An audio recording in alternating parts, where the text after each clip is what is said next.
అబ్బా ఇంకోటి కప్పుకుంటే బాగుండు. అసలు ఆగుతలేదురా నాయన. మీదకెళ్ళి ఏసీ ఒకటి ఆపేస్తేనేమో కంప్యూటర్లు పనిచేయాడా, అబ్బా వేస్తేనేమో నాది మాకు పనిచేయదు. ఏం చేయాలరా నాయన ఈసలికి. అబ్బా పొద్దుగాలు వచ్చేటప్పుడు అనుకుడే, మళ్ళీ ఇప్పుడు ఇంటికి పోయేటప్పుడు సలే. అబ్బబ్బబ్బబ్బా చలి పెడుతుంది. అబ్బో ఏం చలిరా నాయన. ఎదుగా ఈ 3 రోజుల సందైతే గజ్జు నొనికిస్తున్నది. పొద్దుగాల లేద్దామని పెయ్యి మీదికెళ్ళి చెద్దరి తీస్తే కాళ్ళు చేతులు కొంకిళ్ళు పోతున్నాయి.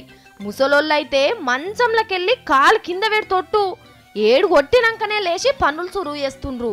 నీళ్ల బకెట్ల చెయ్యి పెడితే బర్బగడ్డం తాకినట్టే అనిపిస్తుంది. ఎచ్చబెట్టిన నీళ్లు లేకుండా తానం చేయరా అంటే పోరగాళ్ళకు చుచ్చు పడుతున్నదట. 2 కోపుల ఉడుకుడుకు షాయ కడుపుల వడంగానే కొలువులకు బయటకొస్తుండ్రు. ఎండపడుపు లేక రోడ్ల మీద పబ్లిక్కే చక్కగా కనిపిస్తలేరు. సడక్ల పొంట ఇండ్ల పొంట పత్త అరవోసినట్టే తెల్లగా మంచు కురుస్తున్నది. బండ్ల మీద తిరిగేటోళ్ళు 10 గంటల దాకా లైట్లు వేసుకొని తిరుగుతుండ్రు కొన్ని జాగలల్లా. మళ్ళా పొద్దుమూకే ముంగట సలి సుర్వై వణుకుడు ఉట్టిస్తున్నది. ఊర్ల పొంట పొద్దు మూకంగానే ఇంతంత వరిగడ్డ ఎదురుకొచ్చి మంటేసుకుంటుండ్రు. అద్దమ రాత్రి దాకా ముచ్చట్లు పెట్టేటోళ్ళు 8 కొట్టక ముందే మలుచుకోమంటుండ్రు.